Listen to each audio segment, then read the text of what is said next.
Minutes చూసుకున్నాం. Okay. So, అందరికీ ఆత్మీయ ప్రణామాలండి.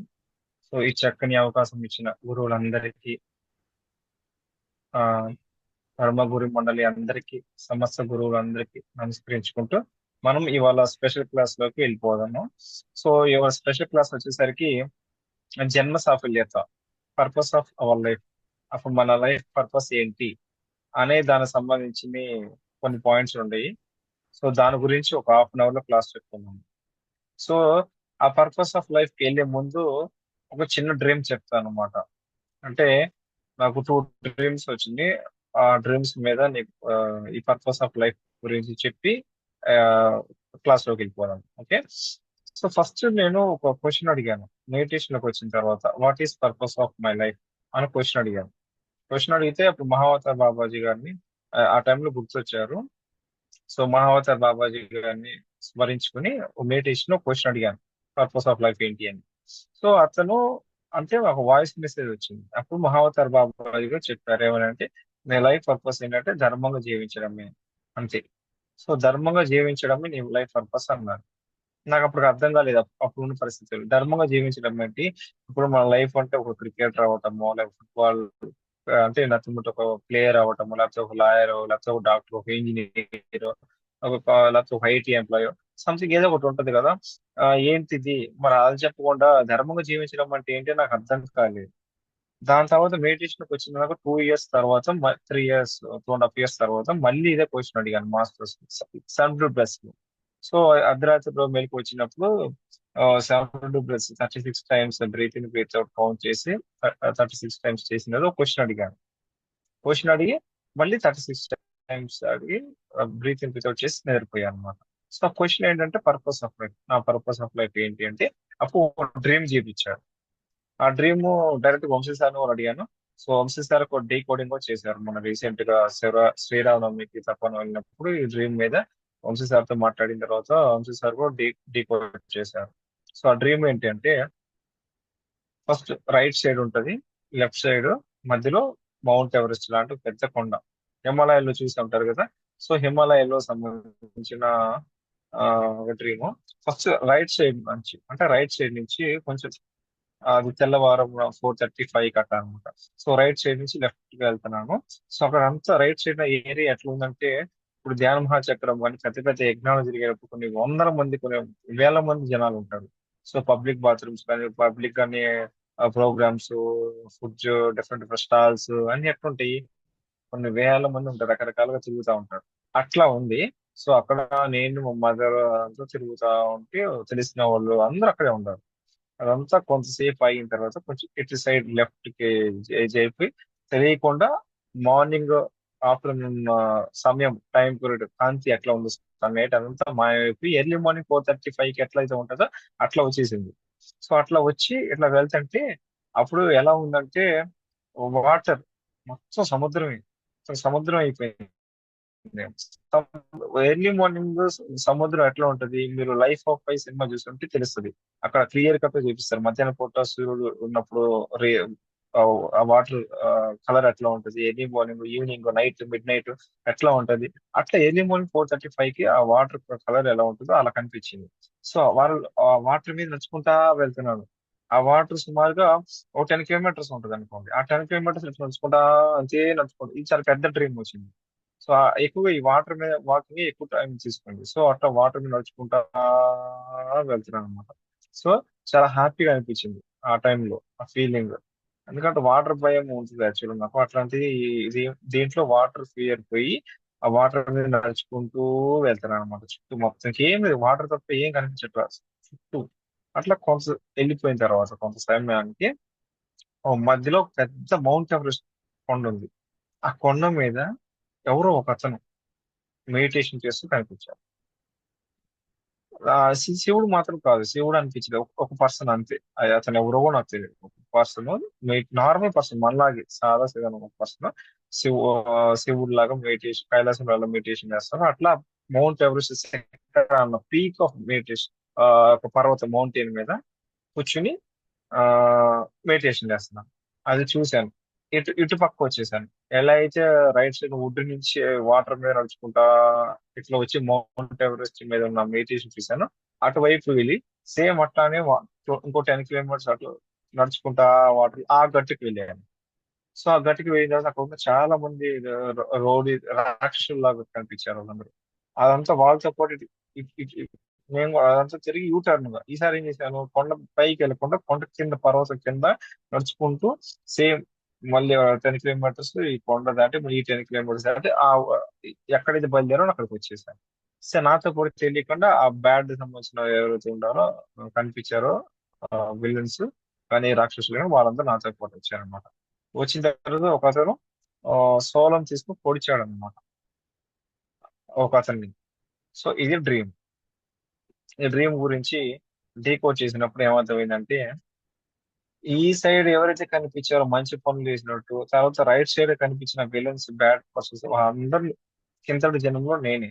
కిందటి జనంలో పాపాలు చేసినట్టు పుణ్యాలు చేసినట్టు రకరకాల అన్ని నేనే. ఈసారి ఏం చేయమన్నారంటే ధ్యానం, ఈ రెండు కాకుండా ఈ రెండు వదిలేసి పక్కన పెట్టి ధ్యానం చేయని ఇండైరెక్ట్ గా చెప్పారనమాట. సో డ్రీమ్ ద్వారా నాకేం చెప్పారంటే ఎక్కువ మెడిటేషన్ చేసి ధర్మ ప్రచారం చేయాలి. మీరు చేసిన జ్ఞానాన్ని సంపాదించుకుని ఆ ఆ వచ్చిన జ్ఞానాన్ని 10 మందికి పంచాలి. నీ నీకు ఎవరైతే జూనియర్స్ ఉంటారో వాళ్ళని కూడా రేపు పొద్దున వాళ్ళని కూడా వాళ్ళ జీవితాలను కూడా వెలుగు నింపి వాళ్ళు కూడా గురువులుగా తయారు చేయటమే. అట్లా అన్నమాట. వాళ్ళు కూడా ఈ సరైన మార్గంలో ముందు నడపాలి. అట్లా వంశీచారి చెప్పారనమాట. నీ life purpose nothing but Mahavatar Babaji ఒకనొకప్పుడు ఆ ఎలా అయితే నీకు చెప్పారో ధర్మంగా జీవించడం అంటే నథింగ్ బట్ ఇదే. నువ్వు నీ లైఫ్ నీ ఫిజికల్ లైఫ్ ని బ్యాలెన్స్ చేసుకుంటూ ముందుకు వెళ్తూ డబ్బులు సంపాదించుకుంటూ లైఫ్ ముందుకెళ్తూ నువ్వు ధ్యానం చేసి బాగా సంపాదించిన జ్ఞానాన్ని 10 మంది చెప్పాలి. అది నీ లైఫ్ పర్పస్ అని చెప్పారనమాట. సో అట్లా. సో అట్లా మనకి చాలా మందికి లైఫ్ పర్పస్ అంటే ఏదో తెలుసుకోవటానికి మెడిటేషన్ లోకి వస్తారు. ఓకే. సో వచ్చిన తర్వాత తెలుసుకుంటారు. నువ్వు మన జీవితంలో ఎన్ని విజయాలు సాధించినా, ఎంత సక్సెస్ అయినా లైఫ్ పర్పస్ తెలుసుకోకుండా ఆ లైఫ్ ఎండ్ చేస్తే, ముగిస్తే దానికి అర్థం పర్థం ఉండదు. ఫుల్ఫిల్ అవ్వదన్నమాట. సాటిస్ఫాక్షన్ ఉండదన్నమాట. అట్లా. సో అది తెలుసుకుని గనక లైఫ్ ని లీడ్ చేస్తే అది ఇంకా బాగుంటది అని అర్థం అనమాట. ఓకే. ఇప్పుడు జనరల్ గా మనం ఏం చెప్తామంటే ఒక పూర్ణాత్మ ఉంటది. మనం చేసిందే కదా ఆల్రెడీ మనం చెప్పుకున్నాం. ఒక పూర్ణాత్మ పైన ఉంటది. సో ఈ పైన ఉన్న పూర్ణాత్మ ఒక అంశాత్మని పుట్టించేది అనమాట. జస్ట్ పుట్టించేది అంతే. ఇది కూడా పైన ఉంటది. ఇది పూర్ణాత్మ ఉంటది. దీని నుంచి పుట్టిన అంశాత్మ పైన ఉంటాయి. అన్ని పైన లోకాలు ఉంటాయి. కానీ ఇది టార్గెట్ ఇది అవ్వాలి. దీని టార్గెట్ ఇది. ఇప్పుడు పిల్లలు తల్లిదండ్రులు పిల్లలు పుట్టిన తర్వాత పిల్లలు పెద్ద అయినాక పెళ్ళైన వాళ్ళకు పిల్లలు కంటారు లేదా. సో అట్లనే ఈ యొక్క అంశంగా మారిపోవాలన్నమాట. దీని టార్గెట్ ఎలా అయితే ఇలా పుట్టించిందో తిరిగి మళ్ళీ ఇట్లా ఇట్లా కలిసిపోవాలన్నమాట. మారిపోవాలి. సో అలా చేయాలంటే ఇదేం చేస్తుంది అంటే ఇది పైనే ఉండి ఒక స్పెక్ ని కింద పంపించింది. పంపించి కొన్నాళ్ళు బతికి దానికి సంబంధించిన అనుభవాలు మళ్ళీ తీసుకుని తర్వాత మళ్ళీ అట్లా అట్లా ఆ జన్మ పరంగా పొందిన అనుభవాలు మొత్తాన్ని తీసుకుని ఈ అంశాత్మం పూర్ణాత్మగా మారింది అనమాట. ఏదైతే కింద పంపించిందో భూలోకంలో వాళ్ళే మనం స్పెక్ జీవాత్మ. సో ఇప్పుడు ఏంటంటే లైఫ్ పుట్టడము చనిపోవడం పక్కన పెడదాం. ఈ లైఫ్ డ్యూరేషన్ అని బతకడం చూసారా ఈ డ్యూరేషన్, అది ఎట్లా బతకాలి, అదే కదా పర్పస్ ఆఫ్ లైఫ్ అంటే. నథింగ్ బట్ మన జీవిత లక్ష్యం సాధించాలంటే ఎందుకు పుట్టామంటే ఈ నథింగ్ బట్ పుట్టిన తర్వాత చనిపోయే ముందు మధ్య డ్యూరేషన్ అయితే ఉంటుందో ఆ టైం పీరియడ్ ఎలా సాధించాలి అంటే ఎలా బిహేవ్ చేయాలి, ఎలా జీవించాలి అనేది కాన్సెప్ట్. సో దానికి వంశీ సార్ 11 పాయింట్లు ఇచ్చారు. సో ఆ 11 పాయింట్లు చెప్పుకుని క్లోజ్ చేసుకున్నాం. Okay. First point. First point ఏంటంటే అవసరం లేని వారిని తొలగించండి జీవితంలో. అది వస్తువులైనా మనుషులైనా ఇంకోటి ఏదైనా కావచ్చు. అవసరం లేని వాటిని మొత్తం తొలగించేయాలి. ఇప్పుడు ఒక ఎగ్జాంపుల్ చెప్తే ఒక ఫ్యామిలీ ఉంది. ఫ్యామిలీలో ఎవరు ఉంటారు? ఫ్యామిలీ అనగానే అమ్మ నాన్న అంటే నాకు పేరెంట్స్, వైఫ్, హస్బెండ్ లేకపోతే పిల్లలు. ఇంతగా వైఫ్, హస్బెండ్, పిల్లలు, పేరెంట్స్ వీళ్ళే. అంతేగాని బావ, బావమరిది, వాళ్ళ కొడుకులు, వాళ్ళ ఇంకో కొడుకులు ఇంకా రకాల లాంగ్ లైఫ్ అది అదే ఉండదు కదా. సో మనం ఒక ఫ్యామిలీ లీడ్ చేస్తున్నామంటే మన రెస్పాన్సిబిలిటీస్ ఎవరు చూస్తాము? మన ఇంట్లో ఉన్న వైఫ్ కానీ లేకపోతే హస్బెండ్ కానీ పిల్లలు కానీ మా అయితే పేరెంట్స్. వీళ్ళని చూసేది ఈ పేరెంట్స్ అయినా అటు ఆ పేరెంట్స్ అయినా అంటే వైఫ్ తరపున కానీ హస్బెండ్ తరపున వీళ్ళని చూస్తాం జనరల్ గా. మన డబ్బు సంపాదించిన వీళ్ళ కోసమే రెస్పాన్సిబిలిటీస్ వీళ్ళ కోసం. కానీ వీళ్ళకి సంబంధించిన తాతలు ముత్తాతలు లేకపోతే వాళ్ళ వారసులు, ఆ బావ మధ్య కొడుకులు, ఇంకోసారి ఇంకో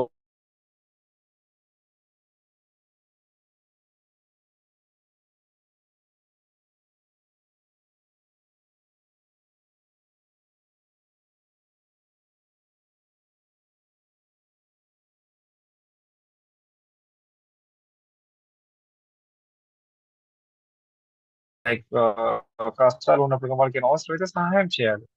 కానీ బాధ్యతగా తీసుకోకూడదు. సహాయం చేయాలి. బాబు నువ్వు ఇట్లా ఇట్లా పెట్టుబడి పెట్టడం కానీ, జ్ఞానం ఉండడం కానీ, అట్లా ఏదో కూడా సహాయం అయితే చేయాలి. కానీ జీవితాంతం ఇంట్లో అమ్మ నాన్న, చెల్లెలు కాదు, అమ్మ పెళ్ళైన తర్వాత చెల్లెలు కూడా వెళ్ళిపోయింది కాబట్టి అమ్మ నాన్న, వైఫ్ అండ్ హస్బెండ్, పిల్లలు వీళ్ళు కాకుండా మినహాయించి ఎవరైతే వాళ్ళ గురించి పూర్తిగా మరీ దగ్గర తీసుకోవాలన్నమాట. వీళ్ళని తీసుకున్నట్టు అనమాట. ఓకే. అలా అన్నెసెసరీ సమస్యలు అన్ని వదిలేయాలన్నమాట. ప్రకృతి కూడా చూడండి, ఎక్కడైతే అన్నెసెసరీయో అన్ని మొత్తం తీసి కట్ చేస్తా పోయింది అనమాట. న్యాచురల్ కెలమిటీస్, భూకంపాలు కానీ, ఆ అట్లా రకరకాల వస్తాయి కదా న్యాచురల్ కెలమిటీస్. అవన్నీ వచ్చినప్పుడు ఎక్కడెక్కడ ఏది అవసరమో అవన్నీ నుంచి అయితే కట్ చేసుకుండా పోయింది. ఒకనొకప్పుడు హ్యూమన్ బీయింగ్స్ మనకి తోక ఉండేదంట, అది ప్రాసెస్ లేదు, అది తీసేసేసారు. సో ఇంకా నెక్స్ట్ గోయింగ్ ఫర్దర్ జనరేషన్స్ కొంతమంది ఏమంటున్నారంటే ఈ ఇండెక్ చిటికిన వేలు ఉంటది కదా, ఇది కూడా ఉండదు, ఇది కూడా పోయిద్ది, ఓన్లీ 4 ఫింగర్స్ ఏ ఉంటాయి అది కూడా చెప్తున్నారు మన సైంటిస్ట్. ఎందుకంటే ఇదేం పని లేదు, ఒకనొకప్పుడు అంటే అవసరం. సో అట్లా అన్నమాట. సో అట్లా అవసరం లేని వాటిని తొలగించేయండి అంటున్నారు అనమాట. First point. సెకండ్ పాయింట్ వచ్చేసరికి ఎల్లప్పుడూ మీరు గురువుతోనే ఉండాలి. ఎల్లప్పుడూ మీరు గురువు అందుబాటులో ఉండాలి. ఫర్ ఎగ్జాంపుల్, రామకృష్ణ పరమహంస ఉన్నాడు, లేదా వివేకానంద ఉన్నాడు. వివేకానంద ఒక గురువు, రామకృష్ణ పరమహంస. వివేకానంద ఎంత గొప్పవాడయ్యాడు జీవితంలో. యూత్, ఎస్పెషల్లీ మనలాంటి యూత్ కి ఇన్స్పిరేషన్ ఆయన. Freedom fighter. ఎలా అయ్యాడు? నథింగ్ బట్ తను ఎప్పుడు తన గురువు రామకృష్ణ పరమహంస దగ్గర ఉండేవాడు అన్నమాట. సో ఒకసారి ఏం జరిగిందంటే వాళ్ళిద్దరూ ఉన్నప్పుడు రామకృష్ణ పరమహంసకి నచ్చలేదు. వివేకానంద చేసే పనులు నచ్చలేదు ఆయన. సో నచ్చకపోతే కోపం వచ్చింది. సో నువ్వు చేసే పనులు నచ్చలేదు అని చెప్పి ఫస్ట్ వెళ్ళిపో అసలు ఇక్కడి నుంచి, ఆశ్రమం నుంచి వెళ్ళిపో, నువ్వు అసలు రావద్దు అన్నాడు. సో ఆయన వెళ్ళిపోయాడు అనమాట. వెళ్ళిపోయి మరునాడు మళ్ళీ వచ్చాడు అనమాట. వచ్చి ఆ తన పని తాను చేసుకుంటున్నాడు వివేకానందుడు. అప్పుడు రామకృష్ణ పరమహంస చూసి ఎందుకు వచ్చావు, అసలు వెళ్ళిపో అంటే, నేను ఎందుకు వెళ్ళాలి, నీ పని నువ్వు చూసుకో, నేను ఇక్కడే ఉంటాను, నీ పని నువ్వు చూసుకో ఆ, అని రామకృష్ణ పరమహంస అని చెప్పేసి వివేకానంద తన పని తను చూసుకుంటున్నాడు. సో రామకృష్ణ పరమహంస కూడా తన పని తను చూసుకుంటున్నాడు అనమాట. సో కొన్ని రోజులు అయిపోయిన తర్వాత అప్పుడే గురువుకి అర్థం అయిపోయింది అనమాట. పైకి అక్కడ తిట్టినా పక్కకెళ్ళి నవ్వుకున్నాడు అనమాట రామకృష్ణ పరమహంస. ఓకే. తర్వాత కొన్నాళ్ళకి ఆ మళ్ళీ దగ్గర తీసుకున్న శిష్యుడిని తనలో ఉన్న లోపాలని మళ్ళీ సరి చేసి అట్లా ముందు తీసుకెళ్ళాడు అనమాట. సో అట్లా గురువు ఒక్కోసారి మనమే కోప్పడి మనమే తిట్టినంత మాత్రాన మన గురువుని విడిచిపెట్టకూడదు. గురువు అంటే ఉండాలి. అప్పుడు ఏంటంటే మనలో తెలియని వీక్నెసెస్ అవన్నీ మాకు చెప్తారు. చెప్పి ఆ, వాటిని చెప్తే, ఇప్పుడు ఫర్ ఎగ్జాంపుల్ నేను ఉన్నాను, నేను చాలా సార్లు వంశీ సార్తో పాటు ఉంటే ఏమైందంటే నాలో లోపల అని చెప్తాడు. నేను వంశీ సార్ చెప్తారు కూడా, చాలా సార్లు చెప్పారు నేను చెప్పాలనుకున్నప్పుడు. అప్పుడు అనిపించింది కూడా, ఇది ఎట్లా తెలిసింది సార్కి అని అనిపించింది నాకు. మనసులో మాటలు తెలిసిపోతాయి, కొన్ని కొన్ని చేసిన పనులకి అట్లా కాదు అట్లా చేయాలని చెప్తారు. అలా నేను చాలా మార్చుకున్నాను, నాకే తెలియకుండా చాలా మార్చుకున్నాను అన్నమాట. సో అట్లా ఎల్లప్పుడూ మన గురువుతో ఉంటే ఏమైందంటే మనలో తెలియని ఒక వీక్నెసెస్ అన్ని పోతాయి, మనలో పాజిటివిటీ, స్ట్రెంగ్త్ ఈ పెరుగుతాయి అన్నమాట. సో అందుకే ఎల్లప్పుడూ గురువుతో ఉండాలి. ఓకే. సీనియర్స్ తో ఉండాలి. ఓకే. నెక్స్ట్ థర్డ్ పాయింట్, విరామాలు తీసుకోండి కానీ లక్ష్యాలు మాత్రం మానకండి. మన బ్రేక్ తీసుకోవచ్చు మన లైఫ్ లో, కానీ మన లక్ష్యాలు, గోల్స్ ఏది పెట్టుకున్నామో అవి మాత్రం మర్చిపోకూడదు, దాన్ని ఆపకూడదు. ఒక్కోసారి లక్ష్యాలు ఛేదించే టైంలో, గోల్స్ రీచ్ అవడంలో మధ్య మధ్యలో కొన్ని కొన్ని ఆటంకాలు వస్తాయి, ఇబ్బందులు వస్తాయి. కానీ ఆ, ఆ, వాటి నుంచి బయటపడి మన గోల్స్ రీచ్ అవడానికి కొన్ని కొన్ని సార్లు అలసిపోతాం మనం. ఆ, మనకి ఒకసారి కోపాలు వస్తాయి, అలసిపోతాం, మనకి ఏం అర్థం కాదు. అలాంటి టైంలో కొంచెం బ్రేక్ తీసుకున్నా తప్పలేదు. కానీ నువ్వు అసలు గోల్ మర్చిపోకూడదు. ఫర్ ఎగ్జాంపుల్ ఎలా చెప్పాలంటే ఒక శివాజీ ఉన్నది. శివాజీ మూవీ చూసే ఉంటారు అందరూ. Super star Rajinikanth Shivaji movie.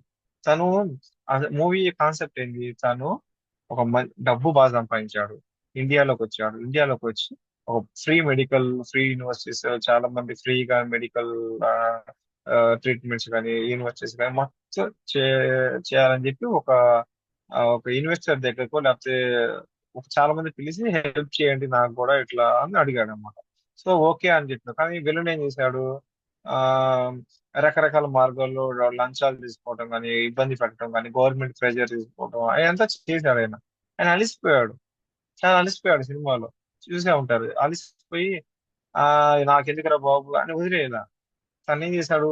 మళ్ళీ ఆ యుఎస్కి వెళ్ళో ఇంకో మారు వీళ్ళ పని ఎట్లుందా అని చెప్పి ధర్మం కోసం ఆయన ఎత్తుకు పై చేసి మొత్తానికి ఏదో సాధించి ఫైనల్ గా సినిమా లాస్ట్ కి ఏం చూశాడు? ఒక free universities, free medical college వచ్చేసింది అనమాట. సో అతను నాకెందుకు అని వదిలేదు. బ్రేక్ తీసుకుని ఎట్లా కాదు అని ఇంకో ఆలోచన చేశాడు. ఇంకో రూట్ పాత్ చేశాడు ఆయన. సో అట్లా. సో మన జీవితంలో కూడా అంతే. మనం కూడా మన పెట్టిన లక్ష్యాలు ఒకసారి ఛేదించడానికి కష్టమైనప్పుడు బ్రేక్ తీసుకున్నాం. కానీ అసలైన లక్ష్యాలు మారకూడదు. That's very very important. So అది థర్డ్ పాయింట్. ఫోర్త్ పాయింట్ వచ్చేసరికి ఆ అవసరం ఉన్నా సరే, మనకి నీడ్ ఉన్నా సరే, ఇతరుల జీవన ఉపాధి కానీ జీవన ఆధారం ఉంటుంది. నథింగ్ బట్ వేరే వాళ్ళకి సంబంధించిన ఈ పని చేసే వాళ్ళకి డబ్బులు వస్తాయి. వాళ్ళ జీవన ఉపాధి అది, జీవన ఆధారం అది. మనకు అవసరం ఉన్నా సరే ఆపోజిట్ పర్సన్స్ ఒక జీవన ఆధారాన్ని ఇబ్బంది పెట్టకూడదు. వాళ్ళని దాని నుంచి దూరం చేయకూడదు. మనకు అవసరం ఉన్నా సరే. ఒక ఎగ్జాంపుల్ చెప్తాను. నేను ప్రీవియస్ కంపెనీలో ఉన్నప్పుడు, ఎస్పెషల్లీ లాక్డౌన్ లో ఉన్నప్పుడు, 2022లో ఉన్నప్పుడు ఆ, నేను ఒక ప్రాజెక్ట్ లో ఉన్నాను. ఓకే, నేను ఒక ప్రాజెక్ట్ లో ఉన్నాను. ఇంకో ప్రాజెక్ట్, మొత్తం టూ ప్రాజెక్ట్స్ ఉంటాయి. రెండు ప్రాజెక్టులకు సంబంధించిన ఒకే మేనేజర్ ఉంటారు. ఓకే, నా ప్రాజెక్ట్ కి సంబంధించిన ఆ మేనేజర్, ఇంకో ప్రాజెక్ట్ సంబంధించిన మేనేజర్ ఒకడే. నా సంబంధించిన ప్రాజెక్ట్ అయిపోయింది. ఇంకా బెంచ్ లోకి రావాల్సిందే. లేకపోతే బెంచ్ లో కొన్నాళ్ళు సార్లు తీసేస్తారు. ఓకే, ఆ సిచ్యువేషన్. సో సిచ్యువేషన్ వచ్చినప్పుడు ఆల్రెడీ ఆ ప్రాజెక్ట్ లోకి వెళ్ళాలి, నేను కూడా ఆ ప్రాజెక్ట్ లోకి వెళ్ళిపోతాను అని అనుకున్నాను. మేనేజర్ కు చెప్పాను. తీసుకోవాలంటే మరి ఆ ప్రాజెక్ట్ లో మనుషులు సరిపోయారుగా. 8 మంది ఉన్నారు. ఇంకో పర్సన్ అయితే ఎక్స్ట్రా 9 బిల్డింగ్ అయిపోయింది. ఎట్లా అన్నారు. సో నాకు అవసరం అయిపోయింది.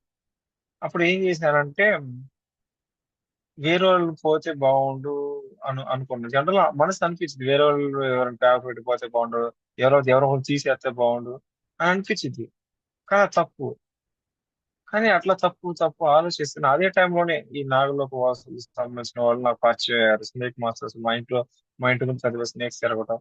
ఆ టైంలోనే ఎక్కువ ఇలా జరిగి ఉండేవాడు అనమాట. సో నాకు ఇప్పుడు ఆలోచన వచ్చింది. ఎట్లా అంటే, ఒక పర్సన్ ఆ ప్రాజెక్ట్ లో నేను ఏ దేంట్లోకి వెళ్ళాలనుకుంటున్నానో ఆ ప్రాజెక్ట్ ఉన్న పర్సన్ నాకు ఫోన్ చేసి ఈ మేనేజర్ కోసం ఇచ్చేవాడు. ఇచ్చేసి ఇచ్చేవాడు. తీసేది తీసేయని, ఆ ఎవరికి ఎక్కువ అన్నట్టుగా రీతిలో మాట్లాడేవాడు. అతనికి ఇంట్రెస్ట్ లేదు. ప్లస్ అతను తనకి బంగారం కొట్టు, గోల్డ్, చాలా పెద్ద ఆస్తి పరుడు అతను. నాకే బాస్గా నాకు కూడా జాబ్ ఉంది ఆ అని చెప్పుకోవడానికి గర్వకారం కోసం అతను జాబ్ చేస్తున్నాడు. ఓకే, అలాంటి వ్యక్తి ఉన్న అవసరం లేదు కదా, మరి తీసేయాలి కదా, మరి డైరెక్ట్ గా తీసేయండి అని చెప్పలేము. సో ఎట్లా ఆల్రెడీ అతని మేనేజర్ కి అతని మీద నెగిటివ్ ఒపీనియన్ ఉంది. సో ఇట్లా అయితే అప్పుడు మాస్టర్స్ అడిగాం అనమాట. ఎటు ఇతనికి నచ్చలేదు కదా, తన నాకు తీసేసి తీసేయని. సో తన మాట వాక్కు ప్రకారమే తనని వేరే ప్రాజెక్ట్ నుంచి వెళ్ళిపోమని, బెంచ్ లోకి వెళ్ళిపోమని, ఆ ప్లేస్ లో నేను వెళ్తాను అని అనుకున్నాను మనసులో. అట్లా అనుకున్నాను. కానీ అతను జాబ్ నుంచి తీసేయాలి, అది జాబ్ కావాలి, నేను వెళ్తాను నెగిటివ్ అనుకున్నాను. నా మనసు ఒప్పులేదు. మాస్టర్స్ సహాయం చేయండి అనుకున్నాను. ఫైనల్ గా 2 వీక్స్ తర్వాత ఆ మేనేజర్ ఫోన్ చేసి ఈ అబ్బాయిని తీసేసి నన్ను చేర్చుకున్నాను అనమాట. ఓకే, అలా జరిగింది అనమాట. అలా ఆ టైంలో నేను ఏదో ఒక రాజకీయాలు చేసుకోవాలి, లేకపోతే మేనేజర్ మీకు మాటలు చెప్పు, ఎట్టకొట్ట ఏదో చేసి వేరే వాళ్ళని బెంచ్ లోకి వేసి ఈ అబ్బాయి చదువు రాదు, లేకపోతే ఈ అబ్బాయికి సరిగా వర్క్ చేయడం రాదు అని అనలా నేను. అలాంటి ఏమైంది? ఇది తప్పైంది. తప్పది. సో అవసరం ఉన్నా సరే. ఇంకో ఎగ్జాంపుల్ చెప్తే, ఆ ఇప్పుడు రోడ్లు అమ్మటి కొంతమంది ఉంటారు కదా, ఫ్రూట్స్ అమ్ముకునే వాళ్ళు కానీ. అట్లా ఒకతను ఒక టైప్ చేసే అతను. ఇప్పుడు టైపిస్ట్ ఉంటారు. లైక్ అంటే ఇప్పుడు ఆ లాయర్ సంతకాలు పెట్టడానికి మనం కంపెనీలకి పెట్టుకుంటాం కదా, బాండ్స్ పెట్టుకో, ₹100 stamp paper, ₹400 stamp paper, ₹1000 stamp paper, అట్లా టైపింగ్ మాస్టర్స్ ఉంటారు, టైపింగ్ చేసేవాళ్ళు ఉంటారు కొంతమంది. సో వాళ్ళు, ఒక అతను ఉన్నాడు రోడ్డు మీద, తన అదే తన జీవన ఉపాధి, తనకి సంబంధించిన జీవన ఆధారం అదొకటి, ఇంకేం రాదు అతనికి. సో అది చేస్తుంటే ఒక అతను పోలీసులు వచ్చి అతనికి నెట్టి రోడ్డు, తను నెట్టేసి తనకు సంబంధించిన అది ఉంటుంది మిషన్, రోడ్డు మీద ఇస్తే అవతలేసాడు, ఇరిగిపోయింది అది.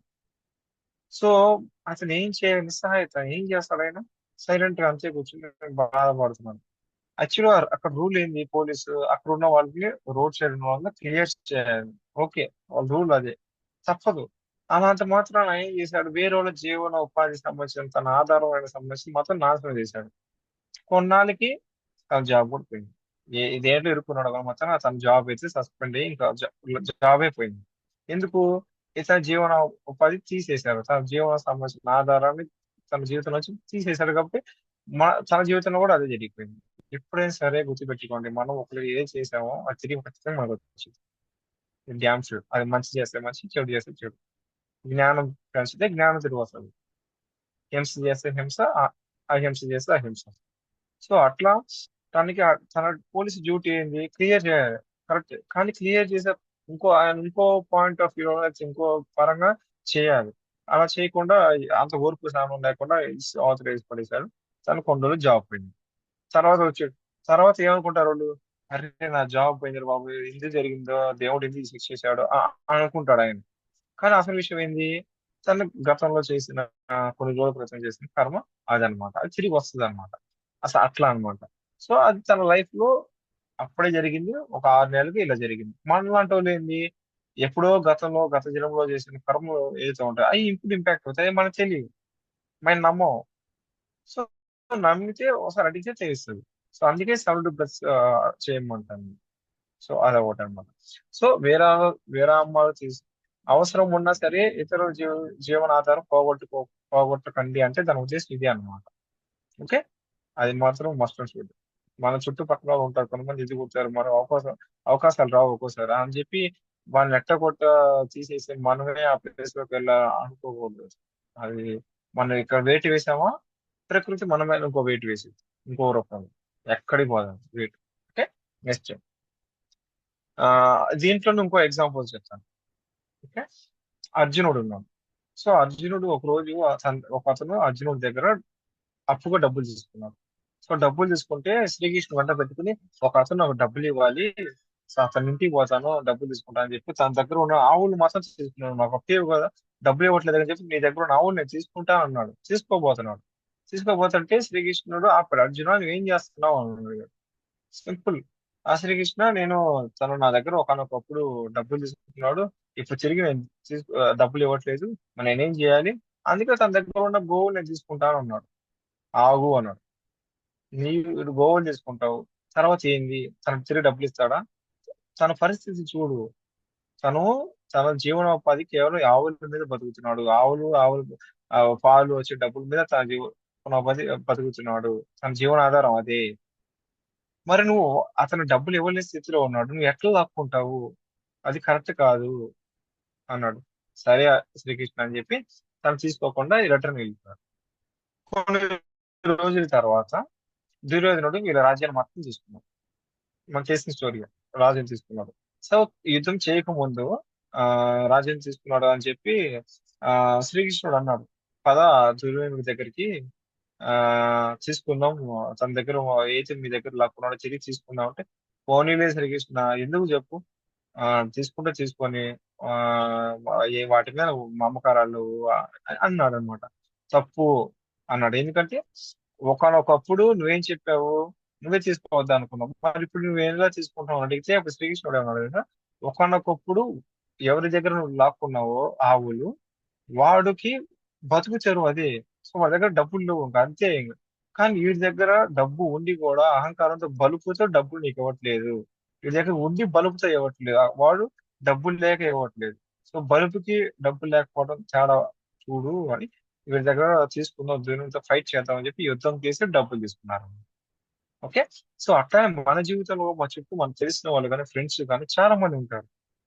సో వాళ్ళు మన దగ్గర డబ్బులు తీసుకున్నప్పుడు తిరిగి అడగాలి ధర్మం ప్రకారం. అడిగిన తర్వాత వాళ్ళు డబ్బులు ఇచ్చే స్థితిలో ఉంటే ఓకే. ఎవరి స్థితిలో ఉన్నారనుకో వాళ్ళని బెదిరించో లేకపోతే తిట్టో ఇంకోటి అలా చేయకూడదు అనమాట.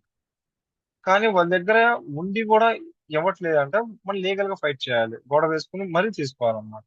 అది.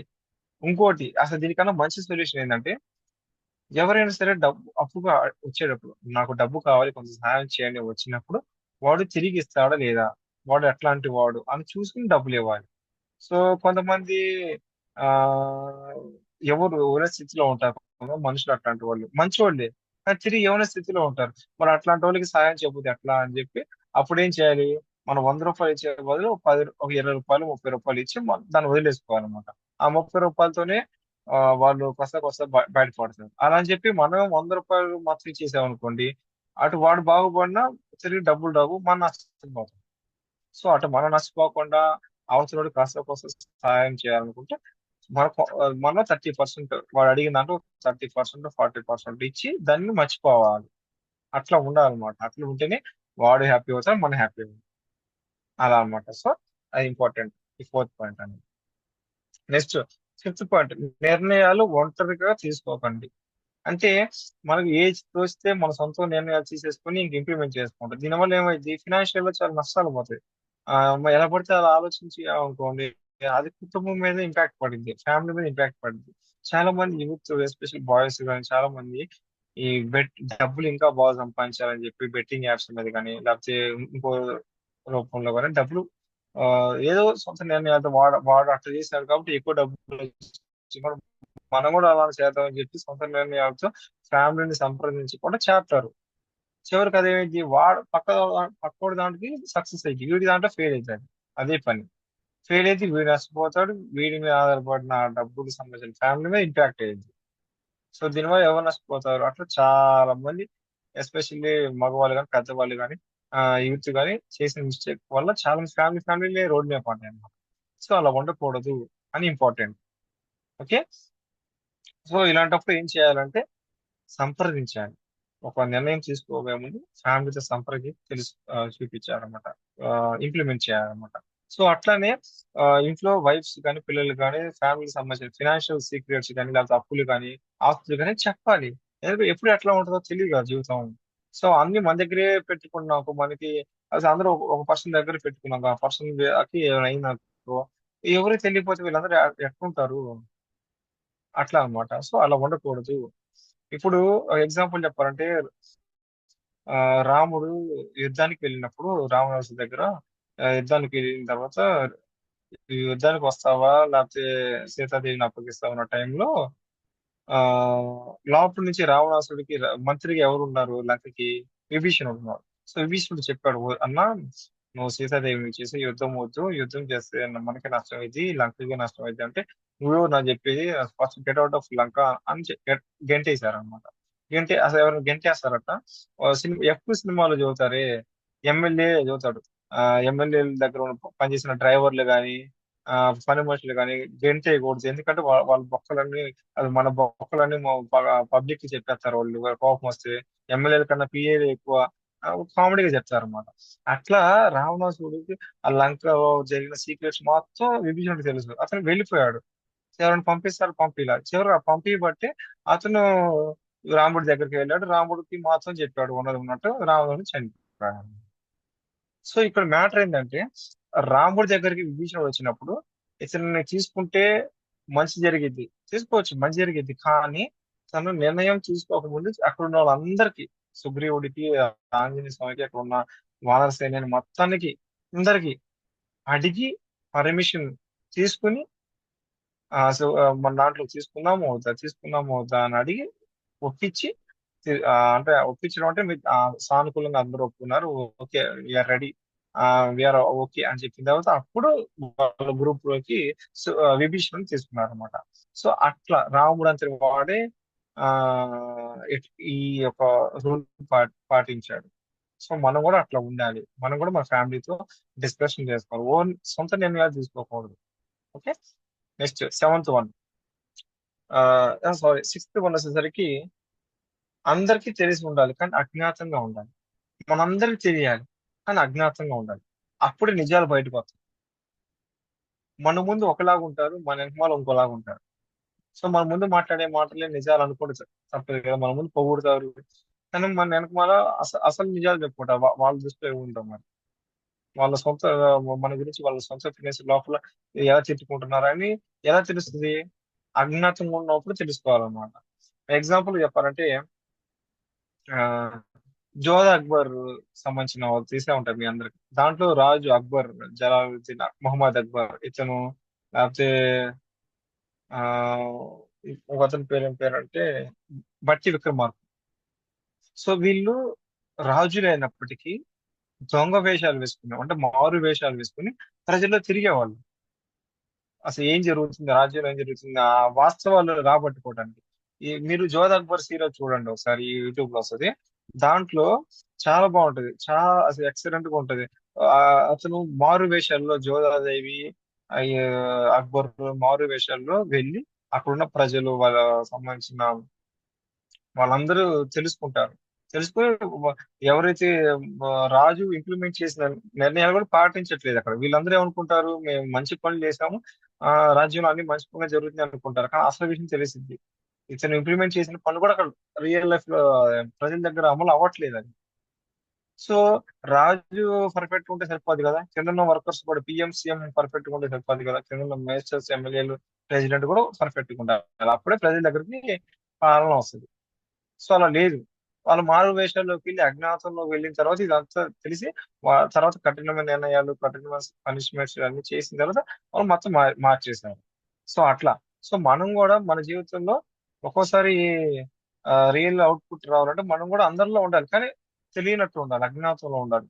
వీడు ఎక్కడో చదివాడు, ఇప్పుడు ఎక్కడున్నాడో కూడా తెలియక ఎక్కడో చదువుతున్నాడు, ఎంత సంపాదిస్తున్నాడో అనుకుంటారు. కానీ ఎవరు తెలియని వాళ్ళు పేరెంట్స్ వాళ్ళ పిల్లలు ఎక్కడ చదివిస్తున్నారు, పలానా చాలు చదువుతున్నారు, లేదా పలానా చాలు ఉద్యోగాలు చేస్తున్నారు అని చెప్తారు. కానీ ఏ కంపెనీలో ఉద్యోగం చేస్తున్నారు, ఎందుకు అంటే అసూయ పెరిగిద్దామా అని చెప్పి అట్లా ఎవరైనా తిరిగితే, లేకపోతే ఎందుకు అని హైడ్ చేస్తారన్నమాట, అజ్ఞాతంలో ఉంచుతారన్నమాట పిల్లలు. కానీ పిల్లల యొక్క ఎదుగుదల సంబంధించి కొంతమంది పేరెంట్స్ అందరితో ఉంటారు, మా వాడు కూడా ఉద్యోగం చేస్తున్నాడు అని చెప్తారన్నమాట. సో అట్లా మనం కూడా ఉండాలి, అందరితో పాటు ఉండాలి, అజ్ఞాతంలో ఉండాలి. అప్పుడే మన జీవితంలో ప్రాబ్లమ్స్ తెచ్చుకోకుండా ఉంటాం. ఓకే. నెక్స్ట్ సెవెంత్, దృఢంగా ఉండాలి కానీ మొండిగా ఉండకూడదు. మోనార్క్ లాగా ఉండకూడదు. మోనార్కిజం అంటారు మొండిగా. నేను మోనార్క్, నేను చెప్పిందే జరగాలి అంటారు, అట్లా ఉండకూడదు. దృఢంగా ఉండాలి, కఠినంగా ఉండాలి కానీ మోనార్క్ గా ఉండకూడదు అన్నమాట. ఇప్పుడు చాలా మంది ప్రేమ పెళ్లిళ్ళు చేసుకుంటారు, ఇంటర్ క్యాస్ట్ మ్యారేజ్ చేసుకుంటారు. వాళ్ళు ఇంటర్ క్యాస్ట్ మ్యారేజ్ చేసుకున్నారని చెప్పి ఎట్లా వాళ్ళు కొంతమంది పేరెంట్స్ ఏంటంటే, జనరల్ పేరెంట్స్ ఏమంటారు, అమ్మాయి కూతురు ఇంట్లో నుంచి వెళ్ళిపోయి వేరే వాడిని పెళ్లి చేసుకున్నారు, లేకపోతే కొడుకే ఇంట్లో నుంచి వెళ్ళిపోయి వేరే అమ్మాయిని ఇంటికి తెచ్చిన, వీటిలో ఏమంటారంటే ఆ, కొన్నాళ్ళు మాట్లాడరు.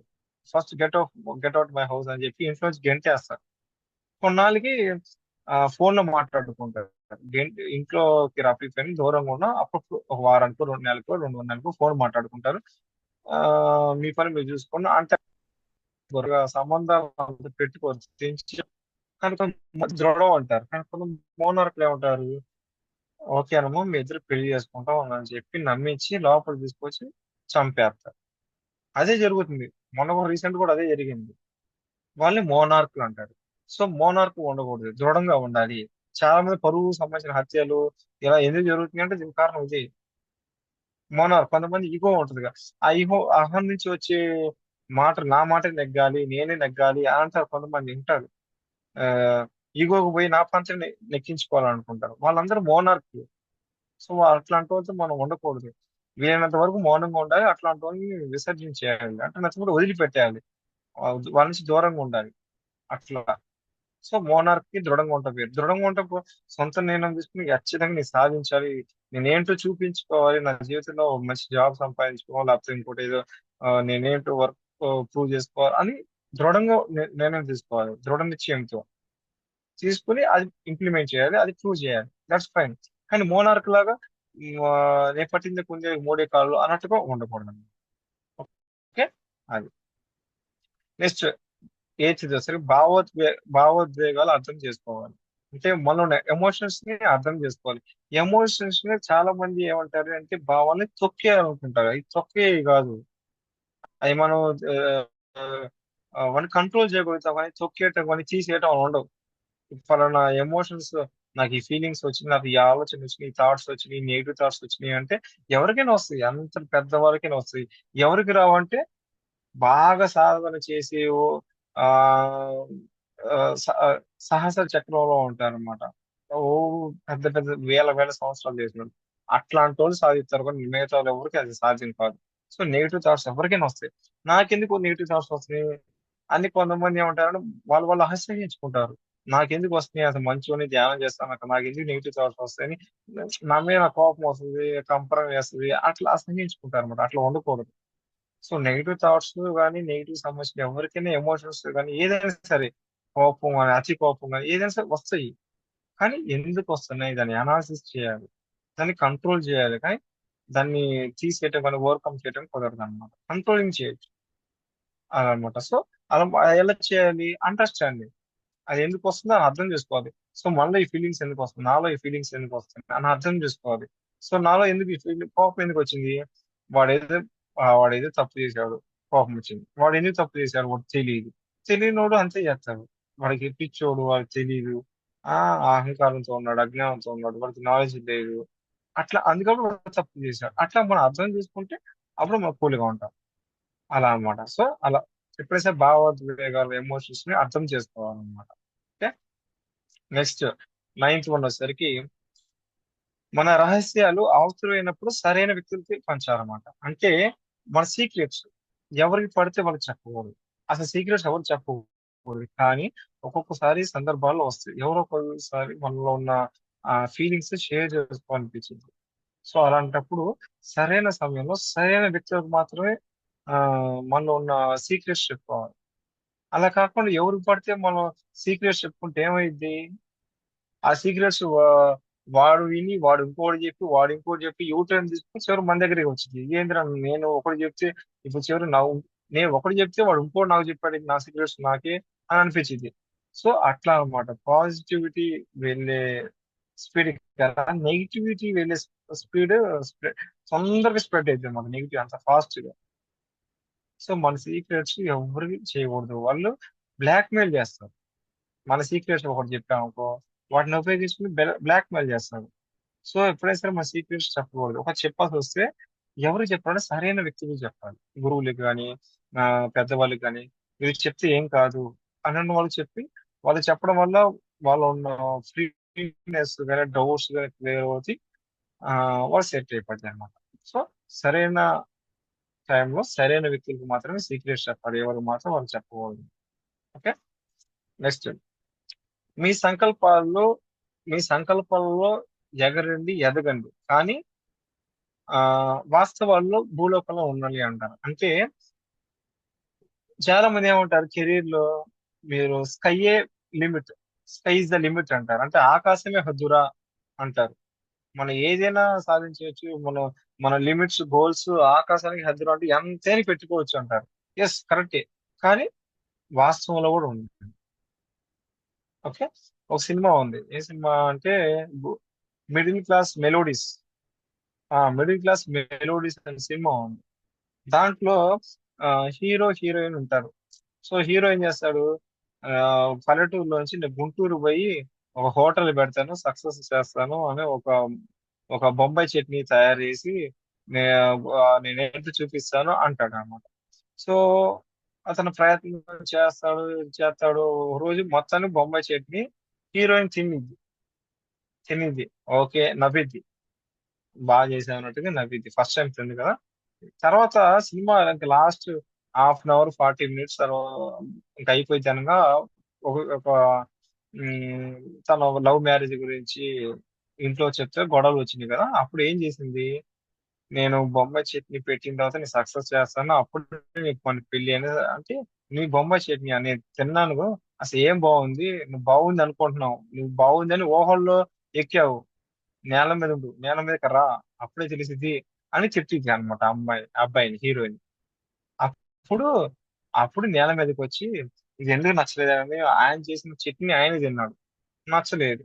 ఇట్లా కాదులే అని చెప్పి అట్లా అట్లా ఆలోచించి మొత్తానికి తన చుట్టుపక్కల ఉన్న ఒక మామిడి చెట్టు ఉంది కదా, ఆ మామిడి చెట్టు ఒక మామిడికాయ తీసుకుని ఒక రకంగా మొత్తం ప్రాక్టీస్ చేసి ఎట్టో కొట్ట వాళ్ళ ఫ్యామిలీ వాళ్ళ పేరెంట్స్ కి పెడతాడు, సక్సెస్ అయింది. సో తను ఊహించుకున్నాడు కానీ అదే నిజం అనుకున్నాడు, కానీ హీరోయిన్ చెప్పేదాకా అతను నేల మీదకి రాలా. నేల మీదకి రా, అసలు విషయం తెలుసుకో, నీ బొమ్మ చెట్టు బాగుంది అనుకుంటా, బాగోలేదు అంటాడు అనమాట.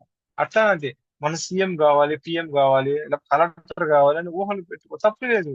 కానీ ఆ అట్లీస్ట్ ప్రెసిడెంట్ గా, లేకపోతే మేయర్ గా, లేకపోతే ఎమ్మెల్యేగా గెలిచే ఛాన్స్ ఉంది అంత, మన దగ్గర అంత సత్తా ఉందా అని ఆలోచించాలి.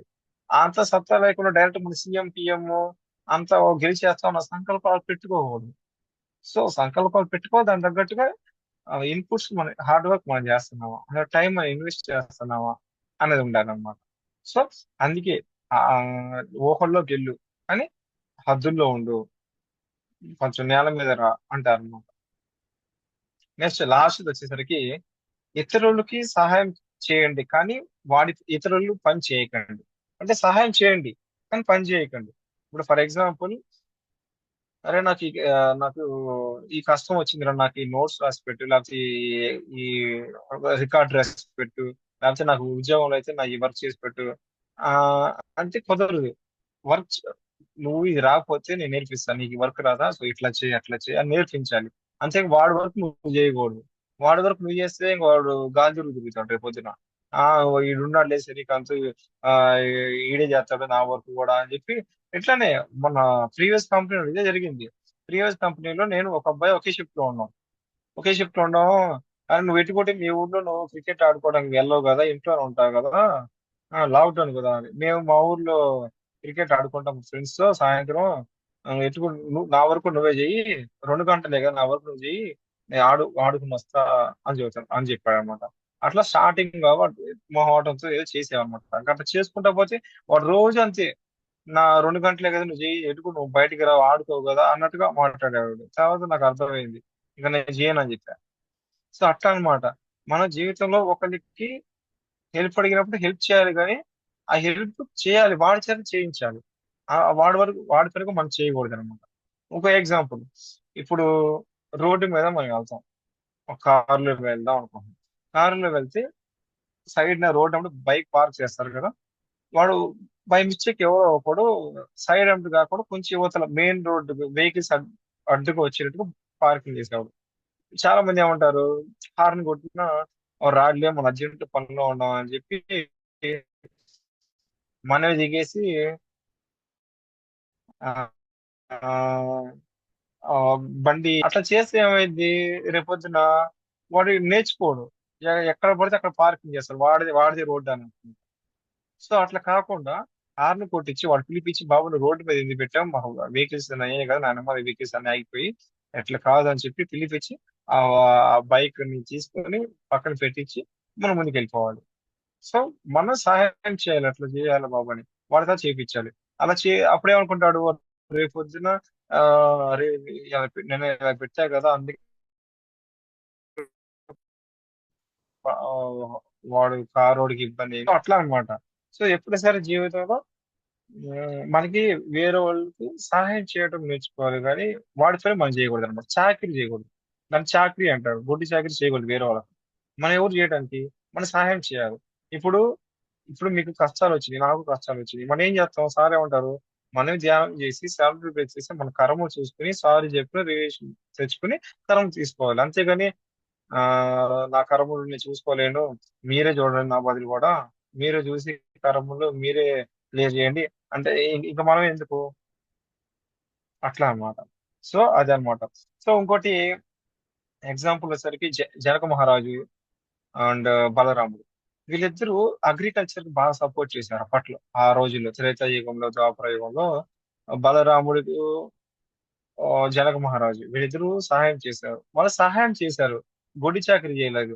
వాళ్ళు ఎందుకు సహాయం చేశారు, రాజులు అంతటి వారే పొలాల్లోకి వచ్చి చేస్తున్నారు, మనం ఎందుకు చేయకూడదని ప్రజలకు ఒక చైతన్యం, ప్రజల్లో ఒక అవేర్నెస్ తీసుకొచ్చి ప్రజలు అగ్రికల్చర్ చేపించి ఆ పంటలు మొత్తం ఆ, కరువు ప్రాంతాల్లో లేకుండా బాగా వృద్ధి పంటలు సంపాదించి వచ్చిన పంటని స్టాక్ లో పెట్టి కరువు ప్రాంతాలకు సప్లై చేయడం, ఇంకో రాజ్యానికి ఇంకో రాజ్యానికి ఇవ్వడం అట్లా హెల్ప్ చేసేవాడు అనమాట. సో నాకెందుకులే అని కూర్చోరు వాళ్ళు. సో అలా ఆయన గొల్ల కొంచెం ఒక ఎకరంలోనో ఒక 10 సెంట్లో లేకపోతే ఒక ఒక 2-3 నిమిషాల్లో 2 గంటల్లో పని చేసాం అనమాట, ఇలా చేసుకు స్ఫూర్తిని ఇవ్వడానికి. కొంతమంది ఇప్పుడు పిఎం మోడీ ఉన్నారు. తను మోడీ ప్రైమ్ మినిస్టర్ అయిన తర్వాత స్వచ్ఛ భారత్ అని పెట్టి అక్టోబర్ 2 గాంధీ జయంతిని స్వచ్ఛ భారత్ గా చేయాలని చెప్పి ఆయన దేశం మొత్తం ఊడ్చాడా? లేదు. ఒక కొంత భాగంలో కొంత ప్లేస్ ఒక లేక ఒక టెంపుల్ గా తీసుకుని ఆ టెంపుల్ మాత్రం క్లీన్ చేశాడు. దాన్ని ఇండియా మొత్తం వైరల్ చేశాడు. మీరు కూడా ఎట్లా మీరు పరిసరాలు క్లీన్ చేసుకోండి, మీరు ఆరోగ్యవంతులు ఉండండి అన్నారు. అంత మాత్రాన్ని మొత్తం ఆయన దేశం మొత్తం చేయలేదు. అని సహాయం చేశాడు ఎట్లా చేయాలి బాబు అని. సో అట్లా దేశం మొత్తం చేసింది. వాళ్ళకి కొంతమంది హీరోయిన్స్ ఇది బ్రాండ్ అంబాసిడర్ గా పెట్టారు స్వచ్ఛ భారత్ కొంతమంది అట్లా అన్నమాట. సో సహాయం చేయాలి కానీ గొడ్డి చాకరీ వాడి పని మనం చేయకూడదు. సో ఇవ్వండి ఆ క్లాసు. సో ఫైనల్ గా ఒకసారి నెంబర్ వేసుకుంటే ఈ జన్మ సాఫల్యత మొత్తం మీద ఈ 11 పాయింట్స్ వచ్చేసరికి అవసరం లేని వాటిని తొలగించుకోవాలి. తర్వాత ఎల్లప్పుడూ మీరు గురువుకి అందుబాటులో ఉండాలి. నెక్స్ట్ విరామాలు తీసుకోవాలి. గోల్స్ సాధించాలి అంటే బ్రేక్ తీసుకోవాలి కానీ గోల్స్ మాత్రం మరవకూడదు. నెక్స్ట్ అవసరం ఉన్నా సరే ఇతరుల జీవనం సంబంధించిన ఆధారం ఏదైతే ఉందో దాన్ని కట్ చేయకూడదు, నాశనం చేయకూడదు, డిస్టర్బ్ చేయకూడదు. మనకు అత్యవసరం ఉన్నా చేస్తే చివరికి మనకి అది పడిద్ది. ఇంకోటి నిర్ణయాలు ఒంటరిగా తీసుకోకూడదు. ఫ్యామిలీ సపోర్ట్ తీసుకోవాలి, ఫ్యామిలీ హెల్ప్ తీసుకోవాలి. అప్పుడు ఆ నిర్ణయాలు తీసుకోవాలి, ఇలా చేస్తే బాగుంటది అని. సొంత నిర్ణయాలు తీసుకోకూడదు, అది బెడిసికొట్టిది ఒక్కోసారి. తర్వాత దృఢంగా ఉండాలి కానీ మొండిగా ఉండకూడదు. సో మన నిర్ణయం కఠినంగా ఉండాలి కానీ మోనార్క్ లాగా నేను చెప్పింది చేయాలి అంటూ ఉండకూడదు. సో నెక్స్ట్ భావోద్వేదాలు అంటే ఎమోషన్స్ ని అర్థం చేసుకోవాలి. మనలో ఏ ఎమోషన్ వచ్చినా సరే పాజిటివ్ సరే నెగిటివ్ దాన్ని అర్థం చేసుకుని ఇది ఎందుకు వచ్చిందో, ఒక నెగిటివ్ అయితే రాకూడదు అని మనమే యాక్సెప్ట్ చేసుకుని అంగీకరించుకుని దాన్ని మార్చుకోవాలి. అంతేగాని ఇలా ఎందుకు వచ్చింది చెప్పి మనమే అసహ్యించుకోకూడదు అనమాట. మనమే మీద కోపం తెచ్చుకోకూడదు అనమాట. ఓకే. నెక్స్ట్ మన రహస్యాలు సీక్రెట్స్ ఎవరు పడితే వాళ్ళు చెప్పకూడదు. అత్యవసరం అయితే ఎవరికైతే అవసరమో, ఎవరికి చెప్తే కరెక్ట్ గా మంచిగా ఉంటది, సెక్యూర్ గా ఫీలింగ్ ఉంటది వాళ్ళకి మాత్రమే చెప్పుకోవాలి. అప్పుడు మనం దాని నుంచి బయటపడతాం ప్రాబ్లమ్స్ ని. తర్వాత మన సంకల్పాలు ఆ, ఎంతైనా ఎంతైనా పెట్టుకోవచ్చు కానీ ఎన్ని సంకల్పాలు ఎన్ని కలలు కన్నా హద్దుల్లో ఉండాలి. అంటే కొంచెం ప్రాక్టికల్ గా ఆలోచించాలి, అదొకటి. తర్వాత ఫైనల్ గా ఇతరులకి సహాయం చేయాలి కానీ వాళ్ళ వాళ్ళ పనులు మనం చేయకూడదు, వాళ్ళ పనులు వాళ్ళనే చేయించాలి, మనం చేయకూడదు కానీ మనం హెల్ప్ చేయాలి. సో ఇది ఫ్రెండ్స్, ఇది మన జీవితంలో ఈ 11 పాయింట్లు ఇంప్లిమెంట్ చేసుకుంటే మన జీవితంలో ఎన్నో ఉన్నత శిఖరాలను చేరుకోవచ్చు అనమాట. Okay. Thank you so much.